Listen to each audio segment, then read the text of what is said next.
Today we will discuss electromagnetic radiation. So, electromagnetic radiation is a kind of energy that is present in all around us. हमारे आसपास students हम electromagnetic radiations observe करते हैं. For example light energy, heat energy, these are the form of electromagnetic radiations which is transmitted through space. So वो कैसे transmit होती हैं space में? In the form of electric and magnetic fields. So this light energy, heat energy, so these electromagnetic waves are transmitted through space in the form of, कौन सी form में student travel करती हैं? In the form of electric and magnetic fields. So electromagnetic radiations transmitted through space in the form of electric and magnetic fields. So this is a electric field.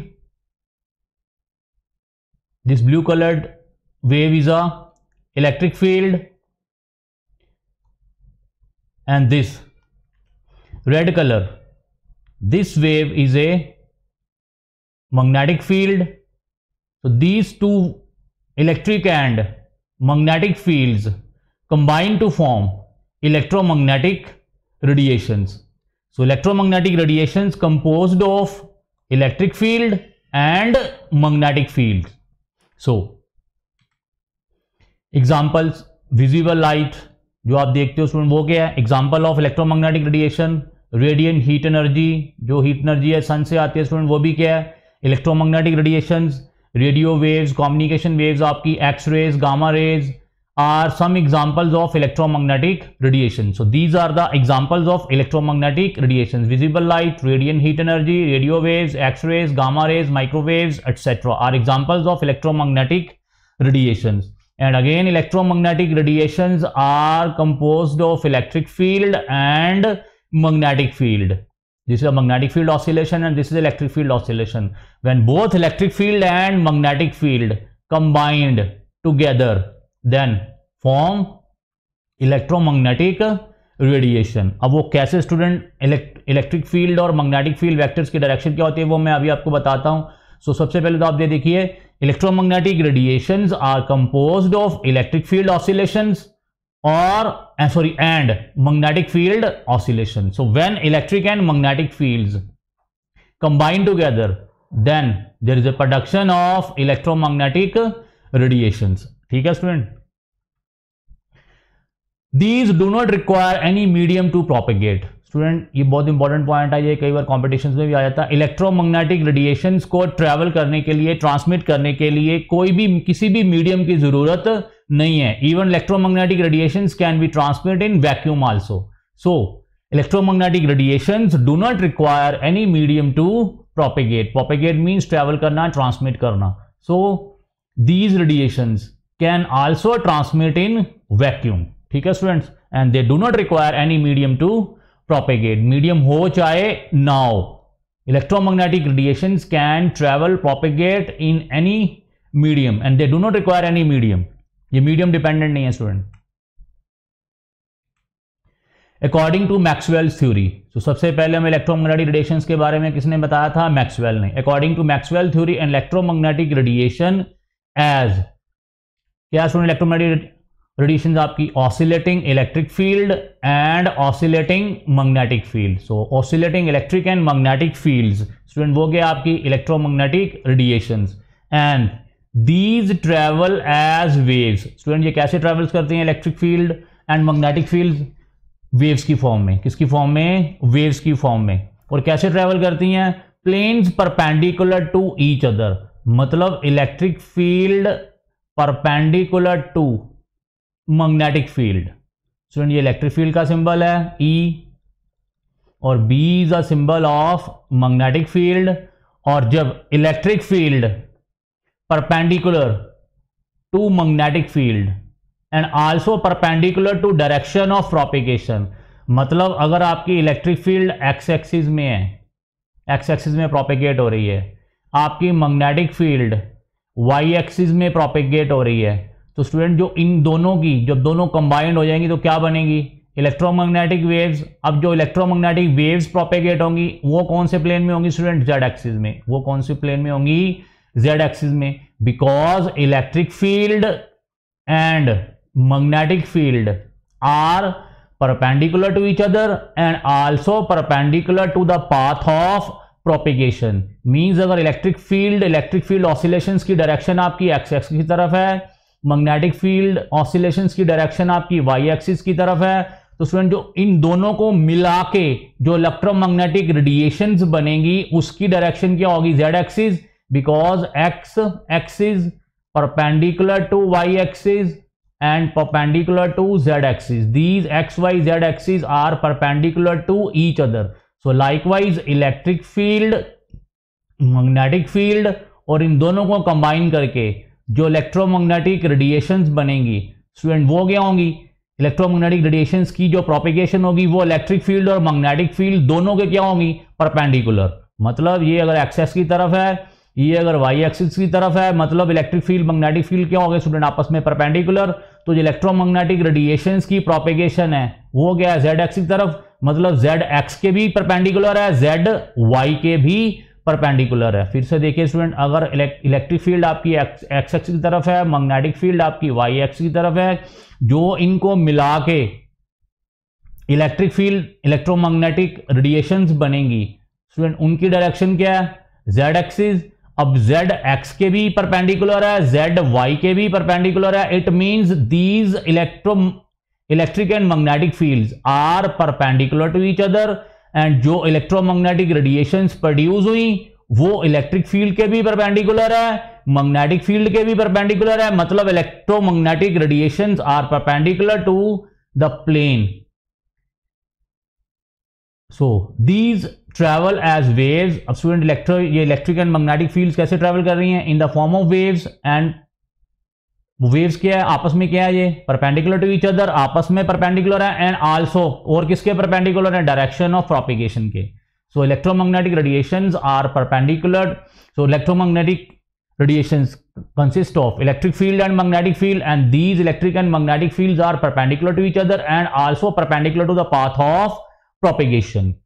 And these radiations travel with the velocity of light. अब student इनकी जो electromagnetic radiations की travel करने की speed है student वो क्या है, कांस्टेंट, और वो किसी मीडियम के ऊपर डिपेंड नहीं कर रही है.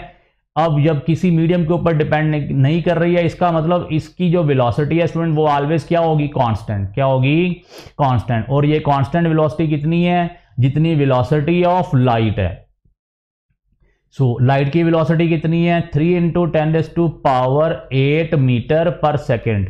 सो in that case electromagnetic radiations की स्पीड भी क्या आ गई स्टूडेंट, 3 × 10⁸ मीटर पर second, because these electromagnetic radiations जो लाइट आपकी लाइट एनर्जी है स्टूडेंट वो भी किसकी एग्जांपल है, इलेक्ट्रोमैग्नेटिक रेडिएशंस की.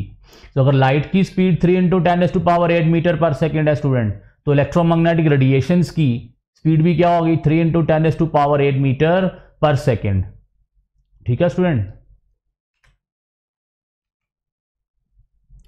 Next, characteristics of electromagnetic radiations. So ये हम पढ़ चुके हैं. Electromagnetic radiations electric and magnetic fields की फॉर्म है, और जो इलेक्ट्रिक एंड मैग्नेटिक फील्ड है स्टूडेंट वो कैसे ट्रैवल कर रही है, in the form of waves. So this is a wave, this is a wave, this is the form of wave. ठीक है स्टूडेंट, ये आपके वेव की फॉर्म है. एंड जो अपर पार्ट है स्टूडेंट उसको हम क्या बोलते हैं, क्रेस्ट. एंड जो लोअर पोर्शन है वेव का स्टूडेंट उसको क्या बोलते हैं, trough. So this is the crest and this is the trough. So wavelength. अब हर वेव की स्टूडेंट क्या होगी, वेवलेंथ होगी. तो वेवलेंथ क्या है, डेफिनेशन क्या है वेवलेंथ की, it is the linear distance between two successive consecutive wave crests or wave troughs. So this is the one crest, this is the second crest. अब इसके बीच में स्टूडेंट जो डिस्टेंस आएगा वो क्या होगा, वेवलेंथ. या this is the one trough, this is the second trough. Student यहाँ पे स्पेलिंग मिस्टेक है, ट्रफ के स्पेलिंग ये एच नहीं आना. Now this is the first trough of wave, this is the second trough. And ये जो आपका कंसेक्टिव ट्रफ्स के बीच में जो डिस्टेंस है, लीनियर डिस्टेंस है, उसको क्या बोलेंगे स्टूडेंट, वेवलेंथ. और वेवलेंथ को हम रिप्रेजेंट करते हैं लैम्डा के साथ. ठीक है student, this is the symbol of lambda, wavelength. So it is a linear distance between, ये क्या स्टूडेंट आ गया, linear distance between two successive crests और टू सक्सेसिव ट्रफ्स, ठीक है स्टूडेंट, और linear distance between successive crests and successive troughs student वो क्या है, सेम है, तो वो कितना है, wavelength lambda. So units of wavelength is metre, centimetre, nanometre, angstrom, and student 1 आंगस्ट्रॉम कितना होता है, 10⁻⁻10 मीटर, ठीक है स्टूडेंट, ये याद रखना है आपने, 1 आंगस्ट्रॉम इज 10⁻⁻10 मीटर। और स्टूडेंट ये न्यूमेरिकल्स में भी यूज़ होगा। दो चीज़ें अब आपने पॉइंट आउट करनी है, एक तो स्टूडेंट आपकी वेलोसिटी, स्टूडेंट यहाँ पे वेलोसिटी ऑफ लाइट को हम सी के साथ रिप्रेजेंट करते हैं, तो इलेक्ट्रोमैग्नेटिक रेडिएशंस की जो स्पीड थी स्टूडेंट वो कितनी है, 3 × 10⁸ मीटर पर सेकेंड। एक ये पॉइंट आपका न्यूमेरिकल्स में यूज़ होगा। दूसरा स्टूडेंट 1 आंगस्ट्रॉम की वैल्यू, क्योंकि जो वेवलेंथ है उसका जो मैग्नीट्यूड है स्टूडेंट या तो वो नैनोमीटर में होगा, क्योंकि वेरी स्मॉल होता है, क्या होता है, वेवलेंथ का जो मैग्नीट्यूड होता है इलेक्ट्रोमैग्नेटिक रेडिएशंस का, उसका मैग्नीट्यूड वेरी स्मॉल होता है, वो होता है इन टर्म्स ऑफ आंगस्ट्रॉम और नैनोमीटर्स। तो 1 आंगस्ट्रॉम होता है 10⁻⁻10 मीटर, और 1 नैनोमीटर होता है स्टूडेंट 10⁻⁻9 मीटर। ये पॉइंट आप स्टूडेंट नोट कर लो। अभी 2 पॉइंट आपने नोट करने हैं, वेलोसिटी ऑफ लाइट, मतलब velocity of electromagnetic radiation 3 × 10⁸ metre पर सेकेंड, जो न्यूमेरिकल्स में यूज होगा। दूसरा magnitude of wavelength is very small, वो हम एक्सप्रेस करते हैं इन टर्म्स ऑफ आंगस्ट्रॉम और नैनोमीटर में, एंड 1 आंगस्ट्रॉम स्टूडेंट कितना है, 10⁻⁻10 मीटर। फॉर एग्जांपल अगर मैंने कहा wavelength is 6500 आंगस्ट्रॉम, wavelength is 6500 आंगस्ट्रॉम, wavelength of electromagnetic radiation, तो स्टूडेंट उसका इन टर्म्स ऑफ मीटर क्या होगा, आंगस्ट्रॉम की जगह हमने क्या लिख देना है, 10⁻⁻10। तो क्या आ गया, वेवलेंथ ऑफ इलेक्ट्रोमैग्नेटिक रेडिएशन 6500 10⁻⁻10। तो ये 10⁻⁻10 कहाँ से आएगा, किसको रिप्लेस किया, आंगस्ट्रॉम को। आंगस्ट्रॉम की वैल्यू 10⁻10 है। ऐसे अगर नैनोमीटर लिखा होगा 6500 नैनोमीटर, तो 6500 नैनो मीन्स 10⁻⁻9, तो ये आपने नैनो को रिप्लेस करके 10⁻⁻9 में उसको रिप्लेस कर देना, ठीक है student. So wavelength is over. Next amplitude, next characteristics of electron radiation is amplitude. It is the maximum height to which the wave oscillates. अब स्टूडेंट ये आपकी क्या है, मैक्सिमम हाइट, ये मैक्सिमम हाइट है, या ये क्या है, मैक्सिमम डेप्थ, ये क्या है, maximum depth. So it is the maximum height to which wave oscillates, जो वेव ऑसिलेट कर रही है उस वेव की जो मैक्सिमम हाइट आएगी स्टूडेंट, वो उसको क्या बोलते हैं हम, एम्पलीट्यूड। एम्पलीट्यूड को हम कैपिटल ए के साथ रिप्रेजेंट करते हैं। It equals the height of the crest or depth of the trough, ठीक है student. this is the height of the crest and this is the depth of the trough, and this is the amplitude of wave, this is also amplitude of wave, ठीक है student. और ये आपको wavelength पता चली गई है student, distance between successive crests और सक्सेसिव ट्रफ्स, ठीक है student. Next is frequency.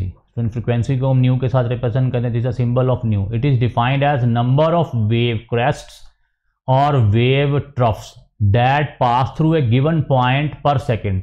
Student एक सेकेंड में वेव्स की कितनी वेव क्रस्ट और वेव ट्रफ्स किसी पॉइंट को पास कर गई हैं, मतलब एक सेकेंड में कितनी वेव्स आपकी ट्रेवल हुई हैं किसी एक, फॉर एग्जांपल ये आपका पॉइंट है स्टूडेंट, इस पॉइंट से लेट्स सपोज 5 वेव्स आपकी पास कर गई, 5 वेव पास कर गई, तो उसकी फ्रीक्वेंसी क्या होगी, 5 हर्ट्ज, क्या होगी, 5 हर्ट्ज। सो फ्रीक्वेंसी क्या है, it is a number of waves, wave crest और wave troughs that passes through a given point, किसी पॉइंट को पास कर रही हैं एक सेकंड में। एक सेकंड में जितनी आपकी वेव्स किसी पॉइंट को, जैसे ये पॉइंट है, मैंने अभी कहा ये पॉइंट है, इस पॉइंट को जितनी वेव्स पास कर जाएंगी, इस पॉइंट को जितनी वेव्स पास कर जाएंगी, फॉर एग्जांपल इस पॉइंट को एक सेकंड में 5 वेव्स पास कर गई, तो उसकी जो फ्रीक्वेंसी होगी वो क्या होगी, 5 हर्ट्ज। जितनी वेव्स एक सेकंड में पास कर जाएंगी किसी पॉइंट को, तो वो क्या होगी, फ्रीक्वेंसी, वो क्या होगी,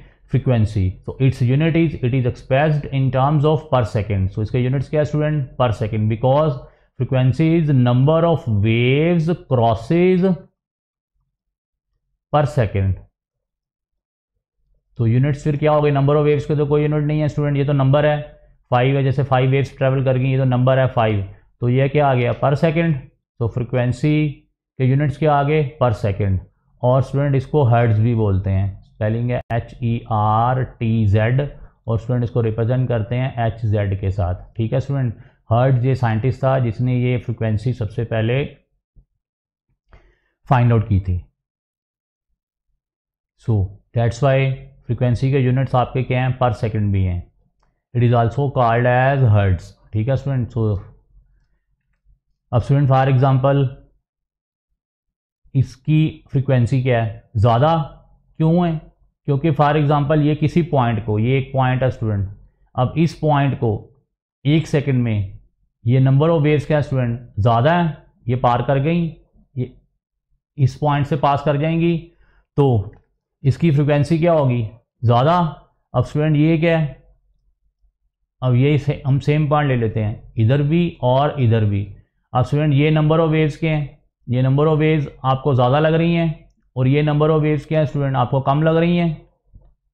तो इस वाले पॉइंट से जो सेम डिस्टेंस पे हैं, अब इस वाले पॉइंट से 1 सेकंड में यहाँ से नंबर ऑफ वेव्स ज़्यादा ट्रैवल करेंगी, यहाँ से नंबर ऑफ वेव्स क्या ट्रैवल करेंगी, कम। मतलब ये जो रिप्रेजेंटेशन है, ये रिप्रेजेंटेशन किसकी है स्टूडेंट, हाई फ्रिक्वेंसी की, और ये रिप्रेजेंटेशन किसकी है स्टूडेंट, लो फ्रिक्वेंसी की। मतलब इसमें number of waves passes through a point per second क्या है, ज़्यादा है, इसमें number of waves passes through a point per second क्या है, कम है। सो this is the full wave. For example this is the one wave, this is one wave, this is the second wave, this is the third wave. For example 3.5, चलो हम एक और बना लेते हैं, दिस इज द 4 वेव्स। तो these are 4 waves passes through a point in 1 second. और student यहाँ पे नंबर ऑफ वेव आपको क्या लग रही है, ज़्यादा दे देखिए, एक वेव, दूसरी, तीसरी, fourth, fifth, sixth, seventh, eighth, 9th, 10, 11, 12। तो फॉर एग्जांपल इसकी फ्रिक्वेंसी क्या आ गई स्टूडेंट, 12 हर्ट्ज, और इसकी फ्रिक्वेंसी क्या है, 5 हर्ट्ज। बिकॉज ये कंप्लीट वेव्स कितनी है, 12, और ये कंप्लीट वेव्स कितनी है, 5। तो फॉर एग्जांपल 1 सेकंड में ये इस पॉइंट को पार कर रही हैं, तो इसकी फ्रिक्वेंसी क्या है, 12 हर्ट्ज, इसकी फ्रिक्वेंसी क्या है, 5 हर्ट्ज। ठीक है स्टूडेंट। एंड एक बात ध्यान से देखिए, हाई फ्रिक्वेंसी में स्टूडेंट वेवलेंथ क्या है, डिस्टेंस बिटवीन 2 सक्सेसिव क्रेस्ट, वो क्या है, स्मॉल। और इसमें देखिए स्टूडेंट लो फ्रिक्वेंसी वाले केस में जो आपकी वेवलेंथ क्या है स्टूडेंट, ज़्यादा। इसका मतलब wavelength and frequency both are inversely proportional to each other. अगर किसी सिग्नल की, किसी इलेक्ट्रोमैग्नेटिक रेडिएशंस की फ्रीक्वेंसी ज़्यादा है तो स्टूडेंट उसकी वेवलेंथ क्या होगी, कम होगी। और अगर किसी इलेक्ट्रोमैग्नेटिक रेडिएशंस की फ्रीक्वेंसी लो है तो स्टूडेंट उसकी वेवलेंथ क्या होगी, ज़्यादा, उसकी वेवलेंथ क्या होगी, मोर। तो it means wavelength and frequency ये दोनों क्या स्टूडेंट आपस में inversely proportional to each other. मतलब high frequency signals have short wavelengths and low frequency signals have long wavelength. ठीक है स्टूडेंट। नेक्स्ट आ गया टाइम पीरियड, कैपिटल टी के साथ रिप्रेजेंट किया। Time period is the total time which a wave takes to travel one wavelength distance. अब student कितना distance travel करना है वेव ने, वन वेवलेंथ। कितना डिस्टेंस ट्रैवल करना है, वन वेवलेंथ, एक पूरी वेवलेंथ को। ये स्टूडेंट आपकी फॉर एग्जांपल ये आपकी पूरी वेव आ गई, तो full wave is a crest, ये आपकी क्रेस्ट है और ये आपकी ट्रफ है। This is a full wave जिसमें आपकी एक क्रेस्ट होती है फुल और एक ट्रफ होती है फुल। जब क्रेस्ट और ट्रफ दोनों फुल हम कंबाइन कर देते हैं स्टूडेंट तो ये क्या बन जाती है आपकी फुल वेव। ये भी फुल वेव का डिस्टेंस भी स्टूडेंट कितना है, लैम्डा। कितना है, lambda. This is a wavelength. ठीक है स्टूडेंट। डेफिनेशन थी distance between successive crests and successive troughs. तो ये अगर लैम्डा है तो स्टूडेंट ये भी क्या है, लैम्डा ही है। क्यों, क्योंकि ये भी तो आपका क्या है, लैम्डा ही है, distance between two successive crest. So full wavelength जो आपकी आ गई, ये आपकी फुल वेवलेंथ आ गई। This is the one crest, this is the one trough and this is the full wavelength and full wavelength का जो लीनियर डिस्टेंस होगा student वो भी क्या है, वेवलेंथ लैम्डा। ठीक है स्टूडेंट। अब टाइम पीरियड क्या है, किसी वेव को कितना डिस्टेंस ट्रेवल करवाना है स्टूडेंट, वन वेवलेंथ। सो कितना टाइम, अगर किसी वेव को वन वेवलेंथ डिस्टेंस ट्रेवल करवाने में जितना टाइम लग रहा है किसी वेव को स्टूडेंट, वो क्या होगा उसका टाइम पीरियड, वो क्या होगा time period. So time period is the total time which a wave takes to travel one wavelength distance. तो एक वेवलेंथ डिस्टेंस को ट्रैवल करवाने के लिए जितने टाइम की जरूरत है इलेक्ट्रोमैग्नेटिक वेव को, उसको क्या बोलेंगे student, time period. So time period. So frequency क्या थी स्टूडेंट, फ्रीक्वेंसी न्यू वेव्स कितने स्टूडेंट सेकंड में ट्रैवल कर रही हैं, एक सेकंड में। तो एक वेव कितने सेकंड में ट्रैवल करेगी स्टूडेंट, 1 न्यू सेकंड। तो एक वेव को ट्रैवल करने के लिए स्टूडेंट कितना टाइम चाहिए, टी सेकंड। तो टी क्या आ गया स्टूडेंट, 1 न्यू। तो ये रिलेशन आ गया फ्रीक्वेंसी और टाइम पीरियड के बीच में। फिर से डेरिवेशन देख लीजिए, न्यू वेव्स आपकी, क्योंकि फ्रीक्वेंसी की क्या डेफिनेशन थी, number of waves passes through a point crosses a point per second. So nu number of waves कितने सेकंड में किसी पॉइंट को पास कर रही हैं, 1 सेकंड को। तो एक वेव स्टूडेंट उसी पॉइंट को कितने टाइम में पास करेगा, 1 न्यू सेकंड। तो एक वेव को पास करवाने के लिए कितने टाइम की जरूरत है, टी सेकंड्स की। तो ये आपका रिलेशन क्या आ गया, टी सेकंड क्या आ गया, 1 न्यू। सो डेरिवेशन क्या आ गई आपकी, t इज इक्वल टू 1/न्यू, ये आपका रिलेशन आ गया। और nu is equal to 1/t, ये भी स्टूडेंट आपका न्यूमेरिकल्स में यूज होगा। So t is equal to 1/न्यू और nu is equal to 1/t time period. Next is wave number. Student wave number को हम न्यू ऊपर बार के साथ रिप्रेजेंट करते हैं, न्यू बार। ठीक है student, this is representation of wave number. It equals the number of waves per unit length. एक यूनिट लेंथ में कितनी वेव्स ट्रैवल की, वो क्या था, वेव नंबर। स्टूडेंट एक सेकंड में किसी एक पॉइंट पर कितनी नंबर ऑफ वेव्स ट्रैवल कर रही हैं, वो थी फ्रीक्वेंसी। ये क्या wave number, number of waves in per unit length, किसी एक यूनिट लेंथ में कितनी नंबर ऑफ वेव्स हैं, तो वो क्या होगा student, wave number. For example 1 centimetre में कितनी वेव्स हैं, n वेव्स हैं। तो स्टूडेंट वो n क्या बनेगा, वेव नंबर। किसी एक यूनिट लेंथ, अब यूनिट लेंथ आप 1 मीटर भी ले सकते हो स्टूडेंट, 1 सेंटीमीटर भी ले सकते हो। तो किसी एक यूनिट लेंथ में कितनी नंबर ऑफ वेव्स हैं, तो वो क्या होगा स्टूडेंट, वेव नंबर। क्या होगा, वेव नंबर। तो it is denoted as nu के ऊपर bar and it equals to the reciprocal of wavelength. कैसे स्टूडेंट, लैम्डा मीटर क्या है स्टूडेंट, लैम्डा मीटर क्या मतलब है, 1 वेव, बिकॉज वेवलेंथ की क्या डेफिनेशन थी, it is the distance between successive crest and trough. And lambda metre का जो लीनियर डिस्टेंस है स्टूडेंट वो किसका है, 1 वेव का। सो लैम्डा मीटर का मतलब है 1 वेव। तो 1 मीटर मतलब पर यूनिट मीटर, ये आपका पर यूनिट लेंथ जो यहाँ पे डेफिनेशन लिखी है उसके हिसाब से मैंने यहाँ पे 1 मीटर लिख दिया है। लैम्डा मीटर में स्टूडेंट कितनी वेव्स हैं, एक वेव है। तो 1 मीटर में कितनी होंगी, 1/लैम्डा वेव्स। तो ये क्या बन गया आपका, वेव नंबर। ये क्या बन गया आपका, वेव नंबर। कि पर यूनिट लेंथ में मतलब 1 मीटर में, अगर ये आपने लैम्डा को मीटर्स में लिया है तो स्टूडेंट इसको भी मीटर में लेना है।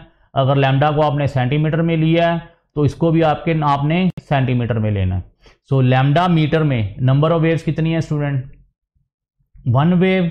अगर आपने लैम्डा को मीटर्स में लिया है तो ये जो आपने जो यहाँ पे पर यूनिट लेंथ लेनी है वो भी स्टूडेंट किस में लेनी है, मीटर्स में। ध्यान रखना है, अगर आपने वेवलेंथ को मीटर्स में लिया है तो ये वाली जो पर यूनिट लेंथ है वो भी किस में लेनी है, मीटर में। अगर आपने वेवलेंथ को सेंटीमीटर में लिया है तो ये वाले में डेफिनेशन है जो पर यूनिट लेंथ है वो भी क्या लेनी है आपने, सेंटीमीटर में। सो अगर लैम्डा मीटर का मतलब क्या है स्टूडेंट, 1 वेव। तो 1 मीटर का क्या मतलब है, 1 मीटर में कितनी नंबर ऑफ वेव्स आएंगी, ये यहाँ आ जाता है स्टूडेंट 1/लैम्डा। सो 1/लैम्डा वेव्स कितने डिस्टेंस में आ गई, 1 मीटर में। तो एक पर यूनिट मीटर में, पर यूनिट लेंथ में जितनी नंबर ऑफ वेव्स होंगी स्टूडेंट वो क्या होगा, वेव नंबर। वो क्या होगा, वेव नंबर, और वेव नंबर को हमने कैसे रिप्रेजेंट किया है, न्यू बार के साथ। सो क्या रिलेशन आ गया, nu bar is equal to 1/λ। ठीक है स्टूडेंट, अब यूनिट्स क्या आ गए, अगर लैम्डा हमने मीटर में लिया, लैम्डा हमने मीटर में लिया तो इसके यूनिट क्या आ गए, पर मीटर। अगर लैम्डा आपने सेंटीमीटर में लिया तो क्या यूनिट आ गए, पर सेंटीमीटर। सो ऐसा unit of wave number is पर मीटर, पर सेंटीमीटर एटसेट्रा। ठीक है स्टूडेंट, वो आपने देखना है कि अगर आपने वेवलेंथ मीटर में लिया है तो स्टूडेंट यहाँ पे पर यूनिट मीटर आ जाएगा। अगर आपने वेवलेंथ को सेंटीमीटर लिया तो स्टूडेंट यहाँ पे डेफिनेशन क्या आ जानी है, पर सेंटीमीटर। सो फिर इसके हिसाब से स्टूडेंट यूनिट्स क्या बने, पर मीटर और पर सेंटीमीटर। ठीक है student, so wave number is the number of waves per unit length, किसी एक यूनिट लेंथ में कितनी, फॉर एग्जांपल ये आपकी 1 मीटर है पर यूनिट लेंथ, ये आपका 1 मीटर है, तो ये आपका पर यूनिट मीटर है। अगर इसकी वेवलेंथ मीटर्स में है तो इसमें नंबर ऑफ वेव्स कितनी आ गई, फॉर एग्जांपल इसमें नंबर ऑफ वेव्स 4 आ गई, तो इसका वेव नंबर कितना हो गया, 4। तो 1 मीटर में पर यूनिट लेंथ में जितनी आपकी नंबर ऑफ वेव्स होंगी वो क्या होगा, वेव नंबर, वो क्या होगा, wave number. Next, velocity, it is defined as linear distance travelled by wave in 1 second. 1 second में किसी वेव ने कितना डिस्टेंस ट्रेवल किया है, तो वो क्या student, velocity of wave, distance per unit time. So velocity is measured in metre पर second and can be obtain by multiplying frequency. Frequency student unit क्या है, हर्ट्ज विद वेवलेंथ। तो अगर फ्रीक्वेंसी को वेवलेंथ के साथ मल्टीप्लाई कर देंगे तो स्टूडेंट हमारे पास क्या आ जाएगा, वेलोसिटी। क्या आ जाएगी, वेलोसिटी। मैं आपको ये डेरिवेशन प्रूव करके बता देता हूँ, ये कैसे आया, c is equal to nu lambda. So student velocity क्या होती है, डिस्टेंस ओवर टाइम। अगर हमने डिस्टेंस स्टूडेंट लैम्डा लिया है तो स्टूडेंट टाइम क्या लेंगे, टाइम पीरियड। फिर से मैं करके बताता हूँ, c is equal to distance over time. अगर स्टूडेंट आपका डिस्टेंस बाय वेव कितना है, लैम्डा मीटर, तो लैम्डा मीटर को ट्रैवल करने में स्टूडेंट कितना टाइम लगता है, t सेकेंड्स, जिस capital T is the time period. So lambda metre wave को ट्रैवल करने में कितना टाइम लगता है, टाइम पीरियड। टाइम पीरियड मैंने आपको पहले बोल दिया, टाइम पीरियड क्या है स्टूडेंट, कि एक वेव को किसी पॉइंट को क्रॉस करने में कितना टाइम लगता है, वो क्या है, टाइम पीरियड। तो यहाँ पे एक वेव का मतलब है लैम्डा मीटर। लैम्डा मीटर को ट्रैवल करने में स्टूडेंट कितना टाइम लग रहा है, t सेकेंड्स। सो लैम्डा ओवर t, अब स्टूडेंट 1/t क्या, ये हम अभी प्रूव कर चुके हैं, न्यू। ये मीटर, ये सेकंड ऊपर चला गया, मीटर पर सेकंड, तो ये क्या आ गया आपका, वेलोसिटी। सो वेलोसिटी क्या आ गई, c is equal to lambda new.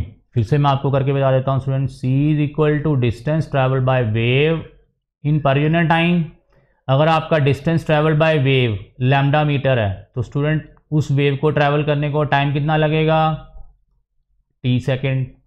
ये अभी हम पढ़ चुके हैं स्टूडेंट, 1/t कितना होता है स्टूडेंट, न्यू। तो c क्या आ गया, न्यू लैम्डा, c क्या आ गया, न्यू लैम्डा। और यूनिट्स क्या आ गए स्टूडेंट, ये मीटर है, ये सेकंड है, तो क्या यूनिट्स आ गए, मीटर पर सेकंड। ठीक है स्टूडेंट, सो क्या रिलेशन आ गया, c is equal to nu lambda, और nu is equal to c over lambda. c is the speed of light, मतलब speed of electromagnetic waves, lambda is the wavelength of electromagnetic waves, and nu is the frequency of electromagnetic waves. ठीक है student, और ये मैं आपको बता चुका हूँ, इसकी जो वेलोसिटी है स्टूडेंट, इसको c के साथ रिप्रेजेंट किया हमने, इसकी जो वेलोसिटी है स्टूडेंट इलेक्ट्रोमैग्नेटिक रेडिएशंस की, वो फिक्स है। वो कितनी है, 3 × 10⁸ मीटर पर सेकेंड। ठीक है स्टूडेंट,